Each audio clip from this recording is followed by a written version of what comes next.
Hey, what's good with y'all, man? Dark Enigma. And today, man, we gonna start touching on my least favorite sagas in all of Dragon Ball. And I'm gonna start with Dragon Ball Z's worst saga. And you're looking right at him, Garlic Jr. I've never liked Garlic Jr. Never, as a kid, as a teen, as an adult. I just found him very annoying. Um, he doesn't really have very memorable attacks. And to be honest, the most memorable moment I have of him is him getting thrown into the dead zone. Like a little black hole. Dead zone is kind of like a little black hole, whatever. And the reason why I'm comparing is because he was using, that Makio star or the dead zone or whatever to pretty much, well, the Makio star and the dead zone is two different things. My bad. I don't want to confuse the two. He was trying to use the dead zone to suck everybody into it like a black hole. So even though I'm not gonna classify it as a black hole, it has similarities to a black hole. Just gotta clarify that before somebody come and be like, it's not a black hole, it's a dead zone. It's a dead zone. I feel you. Now, when it comes to the movie Dead Zone wasn't all that bad, but like the saga was pretty bad, man. The saga was pretty bad. First off, they had Vegeta MIA. I guess they wanted to make it seem like he was still out in space looking for Goku, which alright, whatever.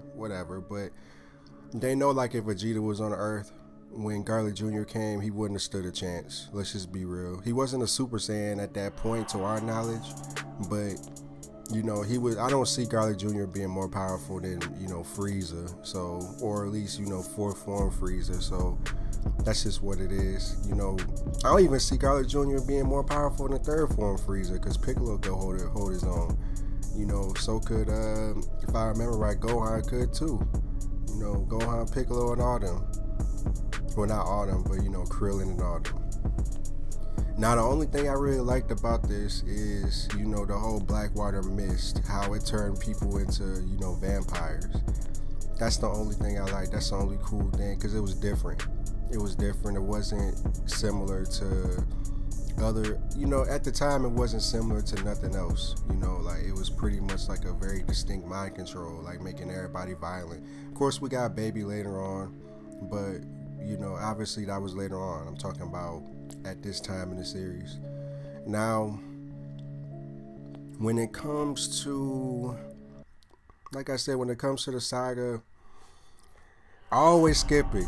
It's at the end of if I remember right, it's in between the Frieza saga and the Trunks saga. I always skip it. I always just go straight to, Trunks, arriving after Frieza, blow up Namek or whatever. I always just do that. I don't like the Garlic Jr. saga. So this is off of memory. I might be forgetting something, so forgive me. But from my memory, he's freed from the Makio Star. He goes to the lookout. He takes over the lookout. He uses the Blackwater mist to pollute the earth. And he gets pretty much most of the Z fighters except for Krillin, Gohan, and Piccolo. I think Piccolo didn't really get contaminated because he either saw it coming or he was immune. It was one or the other. I can't really remember, but Gohan and Krillin, I'm pretty sure they was like underwater or whatever, like a filler, because the whole thing was filler. So I'm pretty sure they was like underwater or something, like looking for Marin's ring. Don't quote me on that. I just know they weren't affected either, or maybe they was just high above the mist, flying. But like I said, they weren't affected. Now, Gohan, he was really the star of the show, before Piccolo changed back. And Piccolo had like the whole faking thing where he was like abusing Gohan and all that there, and it was pretty reminiscent of the Saiyan saga. And what I really didn't get was, how come nobody couldn't see that, as much power, Piccolo was so much more powerful than Gohan, and he was supposed to be like attacking them, like an enemy. So if he was attacking them like an enemy, then shouldn't Gohan have been like incapacitated, from them blows? But hey, it is what it is. We knew he was holding back. So in the midst of this, Kami, he's pretty much below the lookout, or like in some kind of room in the lookout, and he's trying to reverse the black water mist and with Mr. Popo, and he has like the older guardians that like mysteriously turn evil or corrupt or something, and they're trying to like stop him from doing it for some reason.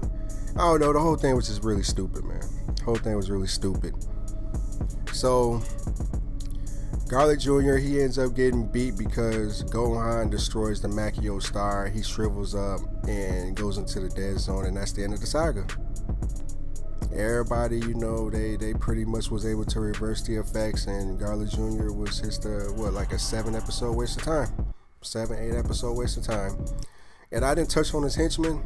His henchmen were named after, like, you know, seasonings like vinegar, salt, mustard. You know, I don't think there was one named ketchup, but yeah, they were named after that. And they're not very memorable except for the little short one. The reason why I remember the little short one is because he's the little short one. And he had Android 19's music, and Android 19 used to be my favorite Android before I saw Android 17. So keep that in mind. But yeah, man, this ain't gonna be a long video, man. I just wanted to drop something for y'all, man, for real. But it looks like I'm not gonna be able to get the capture card this month, but I'll be able to get the capture card, you know, probably like next month. You know, that's what I'm looking at.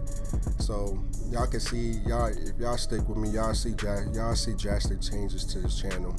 And yeah, man, just look forward to my next video. You know, comment, like, share, subscribe, whatever you want to do. Just whatever you want to do. You can dislike it, I don't know. So if you like this saga and I'm trashing it, it is what it is. But y'all can expect number 2 really soon. And anybody that know me know what number 2 is. Alright, y'all. Dark Enigma out.